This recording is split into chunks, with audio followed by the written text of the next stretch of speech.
Larry Burns was a loner. Gary, Jerry, and Glenn could be addressed as a group when on the road, but the Untouchables' reed player was solitary.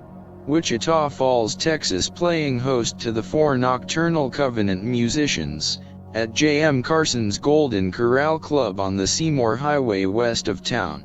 J.M., the club's owner, was noted as the older brother of the late country singer, Little Joe Carson, who came on the recording scene in 1950 at the age of 16. Little Joe, tragically killed in an automobile accident in 1964. When arriving in Wichita Falls, the first order of business was to secure lodging accommodations, the band inquiring at a motel convenience not too far from the club. But the expense was unacceptable to all but Larry, the 3 continuing the search for an inexpensive room for their 3 nights of refuge. Venturing back across town, reconnoitering a previous unexplored part of the bounded city, stumbling upon a 4-story hotel on 7th Street. The hotel being located in a detrimental area, a block from the bustling railroad switching activity, the 3 having no problem accepting the lodging location, discovering a room with a kitchenette for $18 a night. The unkempt furnishings were somewhat precarious, but considering the insignificant monetary detriment, the trade-off was acceptable. A reminder of their location was prevalent, especially when attempting to sleep, the constant sound of the train whistles giving notice of the location's shuffling labor. The daytime hours would find them at Weeks Park Public Golf Course, with the exception of Larry. Golf clubs always a stellar traveling companion for the 3 on extended out-of-town engagements, and when not researching their location for new booking resources, an ongoing competitive game of 3-handed pinochle fulfilled their idle time. Glenn by far was the largest in stature of the 3, having the appearance of never missing a meal, and was well over 200 pounds of drumming exponent. The group would budget their dietary expenditures to 1 festive charcuterie feast per day. Wichita Falls entrusted a renowned favorite luncheon buffet, Steer's Cafeteria, the establishment providing all-you-can-eat for $1, a single meat entree inclusive, with drinks and desserts extra. Glenn, never failing to amaze those in attendance of his comestible capacity, and ability to digest a capacious amount of the cafeteria's dividend asset, for his $1 investment.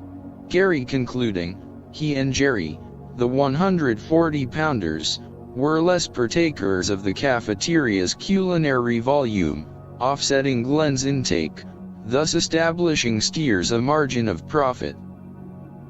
As the name implied, the Golden Corral Club was primarily dressed in Western decor, but the Untouchables enlivened a diversified spectrum to the satisfaction of the clientele, evoking other musical penchant.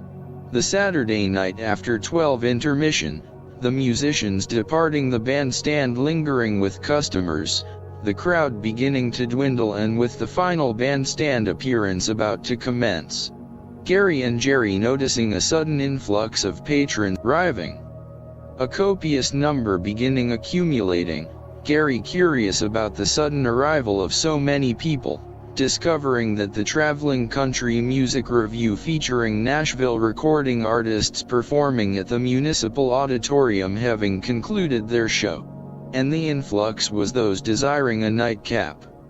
JM recognizing and greeting a particular group, the band being informed that among those being seated were celebrities of the auditorium program, including Charlie Walker, Wade Ray, Hank Cochran, and Willie Nelson.